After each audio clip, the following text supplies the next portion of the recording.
Math with Salim channel पर आपका स्वागत है। हम क्लास 12 की मैथमेटिक्स पढ़ रहे हैं। हमारा चैप्टर चल रहा है सदिश बीजगणित और आज हम पढ़ेंगे सदिश गुणनफल। अच्छा, ए और बी का सदिश गुणनफल एक सदिश राशि होती है। ए और बी का सदिश गुणनफल कैसी राशि है? सदिश गुणनफल। तो जैसे ए क्रॉस बी इसका निकालते हैं तो इसका ए मॉड ए इसका परिमाण और आता है साइन थीटा और साथ में एन कैप आता है। एन कैप क्या है? यहाँ पे एकांक सदिश है, ठीक है। एकांक वेक्टर ए जहां एन कैप वेक्टर ए तथा वेक्टर बी के तल के लंबवत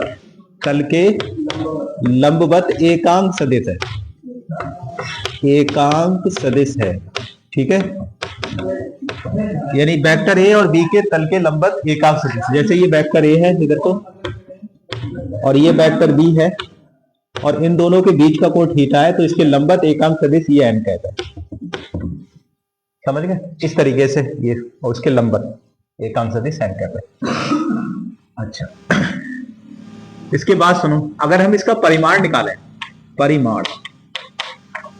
निकालें तो mod vector A cross B अगर निकालें तो इसका मान आएगा वेक्टर ए का मॉड वेक्टर बी का परिमाण साइन थीटा, क्योंकि एन कैप का जो परिमाण होता है वो एक होता है। एकांक सदिश का परिमाण कितना होता है?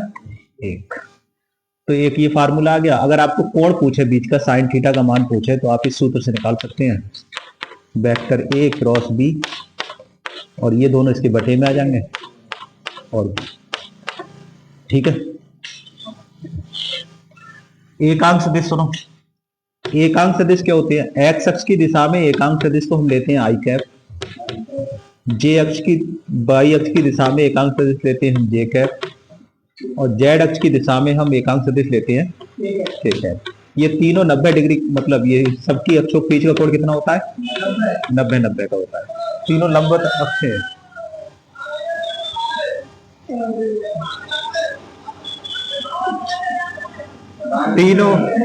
तीनों कैसे है? ये लंबवत सदिश है।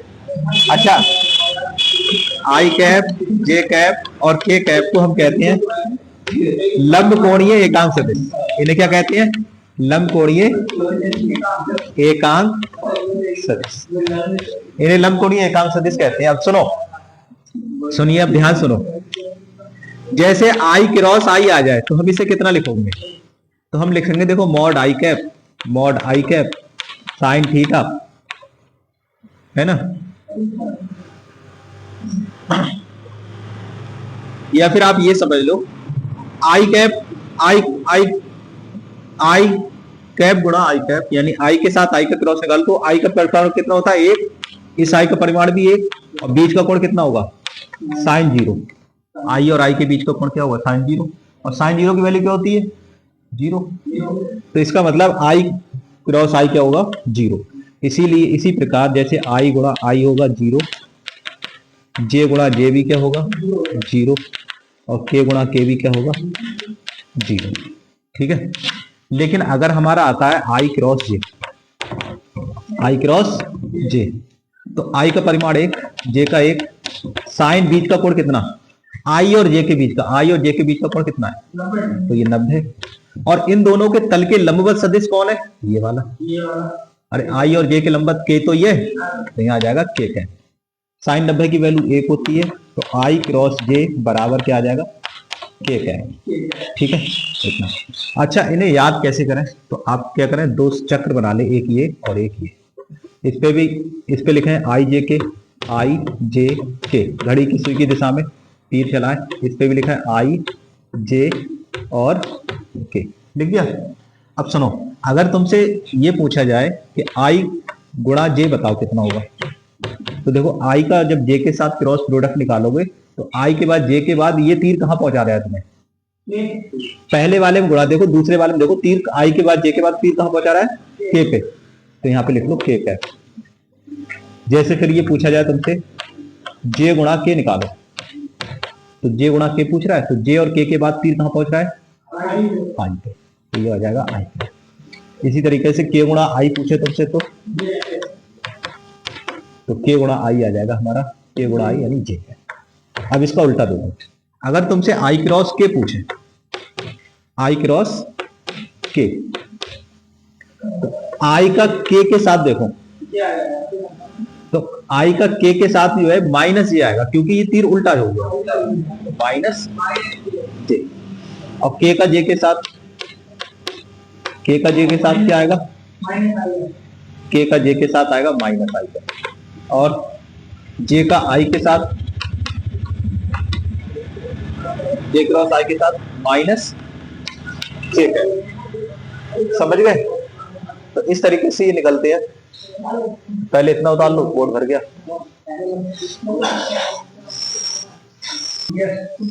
सुने, इधर सुने, ये हमारा ये दे रखा है वेक्टर और ये बी दे रखा है। अगर हमसे ये पूछा है कि ए क्रॉस बी निकालो यहाँ पे, तो हम क्या करें, 2 आई कैप लिखें गुणा और फिर बी लिख दें आई प्लस जे माइनस का 3 के।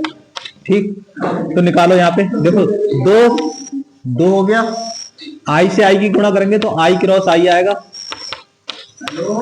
प्लस का 2, और यहां करेंगे गुणा तो आई क्रॉस जे हो जाएगा, और प्लस माइनस माइनस 3, और ये हो जाएगा आई क्रॉस के।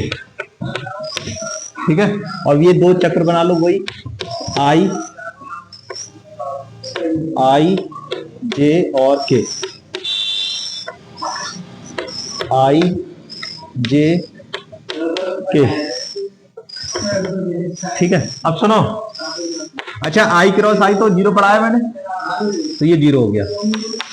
2 आई क्रॉस जे कितना होगा, देखो आई के बाद जे पहुंच रहे हैं, तो आई के बाद जे कौन आ रहा है, के, तो आ जाएगा यहाँ पे के है माइनस 2 आई क्रॉस के, यानी उल्टा चल रहा है, तो क्या आ जाएगा आई क्रॉस के पर माइनस जे, तो माइनस का जे कैप।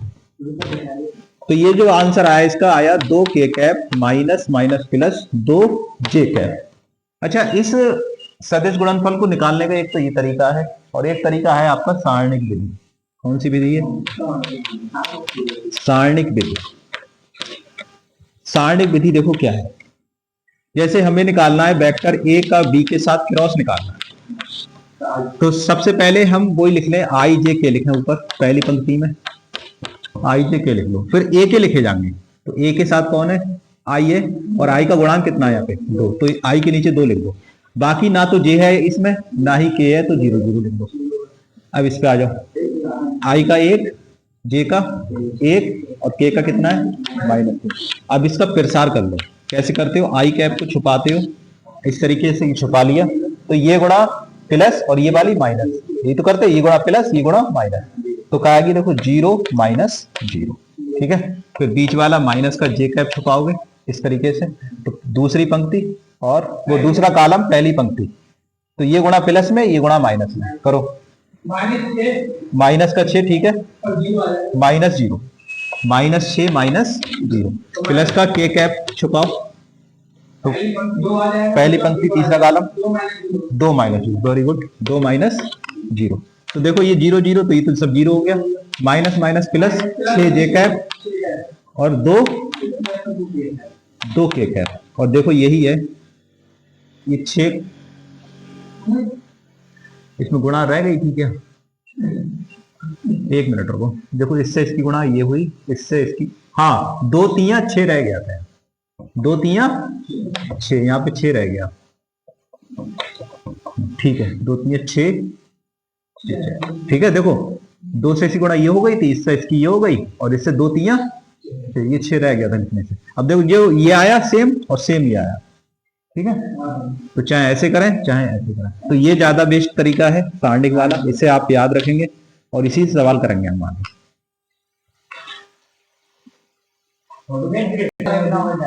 सुने, ये जो है, अगर आपको कहे, पहला देखें, पहला फार्मूला, यदि त्रिभुज की दो भुजाओं के सदिश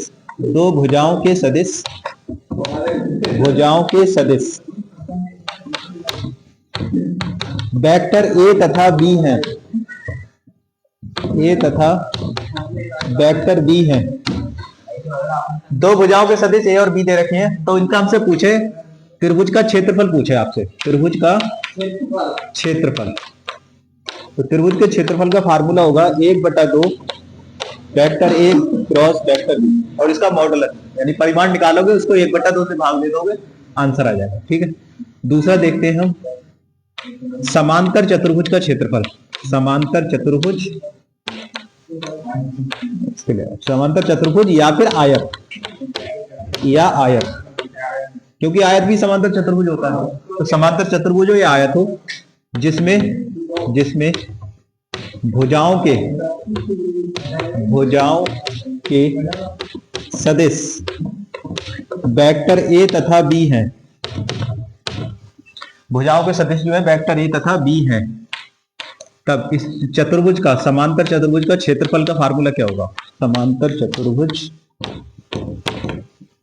का क्षेत्रफल, तो इसका जो क्षेत्रफल होगा वो होगा मॉड ए क्रॉस बी। ठीक है, बस इसका हम ए क्रॉस बी निकालेंगे, उसका परिमाण ले लेंगे, वही आंसर होगा। तीसरा सुने, समांतर चतुर्भुज का क्षेत्रफल, समांतर चतुर्भुज या फिर आयत का क्षेत्रफल अगर हमें विकर्णों के सदिश दे रखे हैं, किसके दे रखे हैं? विकर्ण के, का क्षेत्रफल विकर्ण के सदिश ज्ञात हो, विकर्णों के सदिश वेक्टर D1 तथा वेक्टर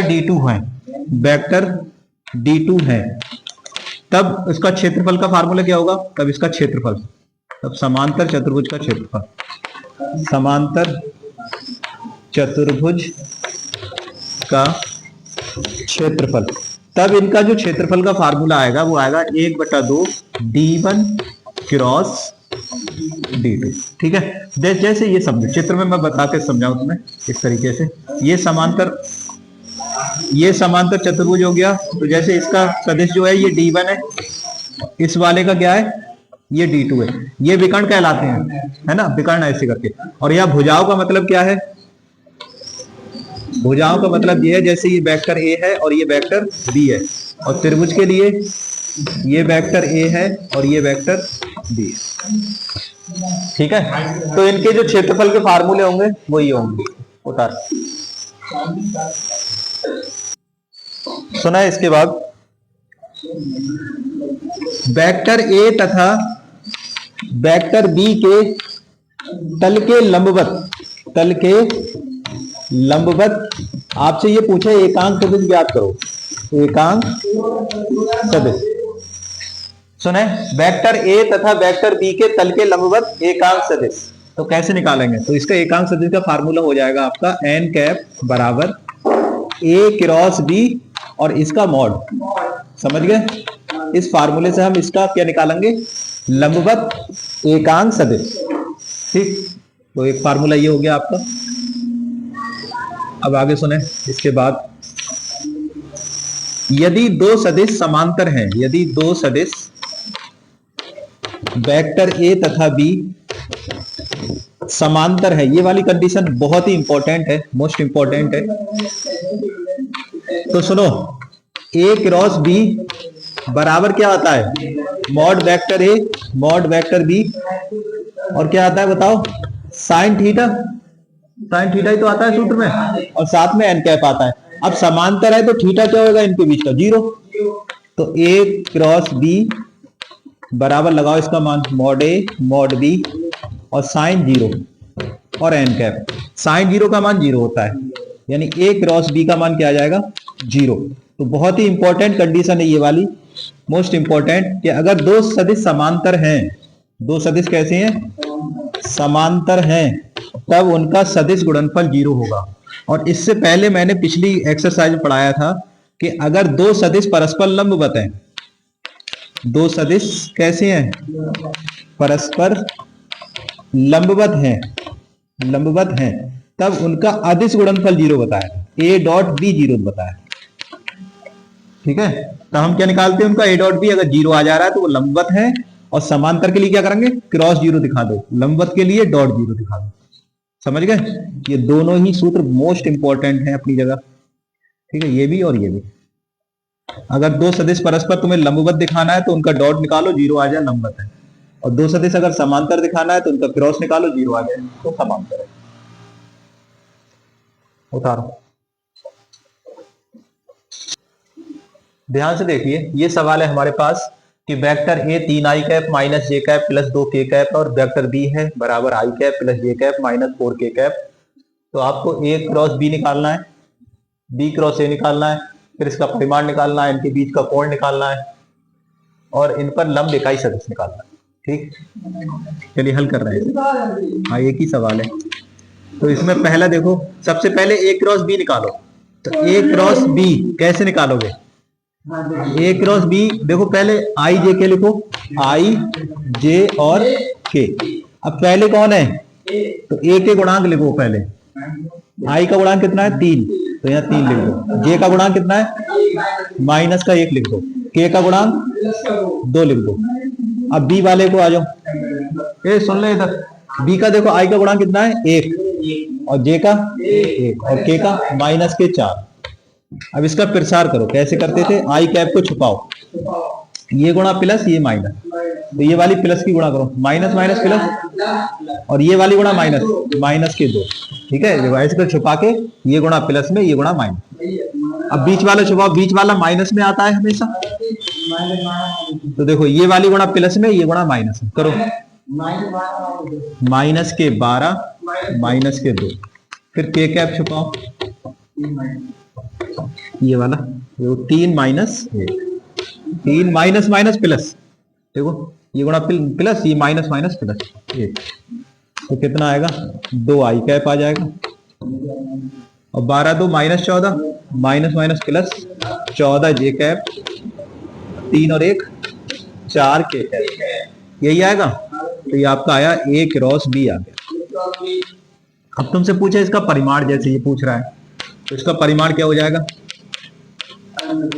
इसका रूट निकाल दो, 2 का वर्ग प्लस 14 का वर्ग प्लस 4 का वर्ग। 2 का 4 होता है वर्ग, 14 196, 4 चौक 16, कितने आए देखो? 6 6 12, 12 4 16 के 6 हासिल 1, 9 1 10 और 1 11 का 1 हासिल 1 1 2, 216। और 216 कितने का होता है? 16 का। इसका परिमाण हो गया 16 मात्रा। ठीक है, इसका मात्रा। तो ये परिमाण हो गया आपका, मतलब इसका मान हो गया, है ना। अब जैसे अब इसी सवाल में हम सारी चीजें बता दें, बाकी होमवर्क हो जाएगा आपका।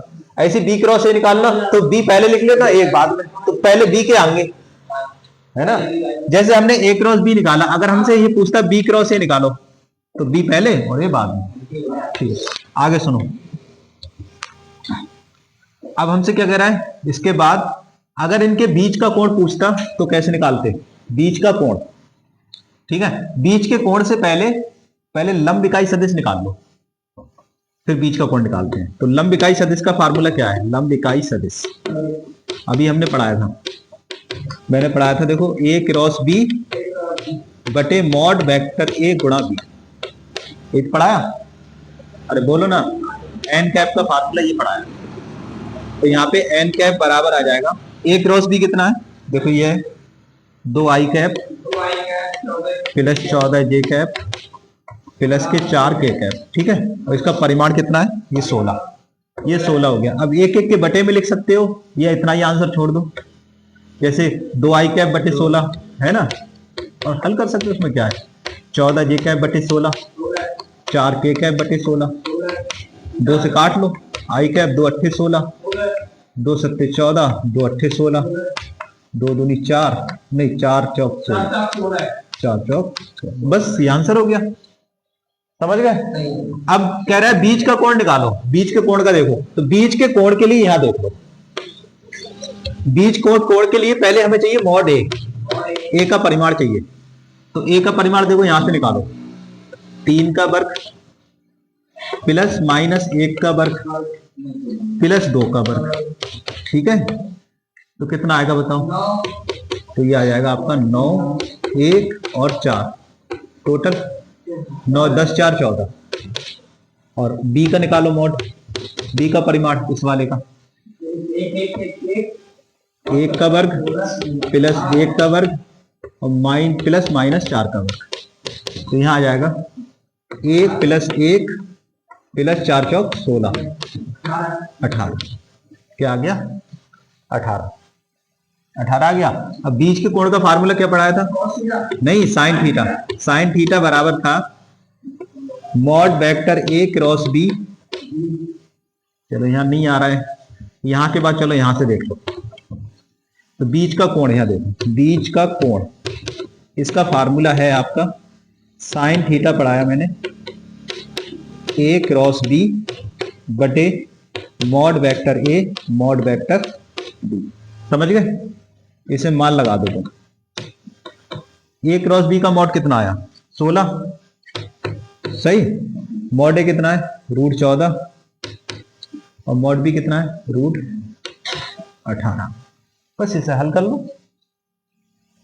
समझ गए? नहीं, इतने पे ही छोड़ दो, थीटा का मान इनवर्स करके छोड़ दो। और वैसे देखोगे तो दोनों को एक रूट में करके 9 दूनी 18 होती हैं और 2 सत्ते 14 होते हैं। जैसे 2 सत्ते 14 को √2 गुणा √7 लिख सकते हो ऐसे करके, ठीक है। और 9 दूनी 18, 9 का वर्गमूल 3 हो गया और √2 ऐसे, ठीक। अरे 9 का वर्गमूल 3 हो गया, 9 का 9 दूनी 18, √2 ऐसे ही लिख दिया हमने। और 14 को लिख दिया √2 गुणा √7। अब √2 गुणा कितनी होती है? 2। तो 2 से इस 2 से काट लो, 2 अट्ठे 16। तो कितना आएगा? तो यहां से देखो साइन थीटा का जो मान आया वो ये आया, साइन इनवर्स ब्रैकेट ये 8 बटे 3√7, 3√7। समझ गए? अरे यहां से 3 बचा या √7 बचा, 3√7। सारे पॉइंट हो गए आपके। ये वाला भी मोड करा दिया, ठीक है। ए क्रॉस बी भी आ गया, यहाँ पे परिमाण भी निकाल दिए और लंब इकाई सदिश भी आ गए।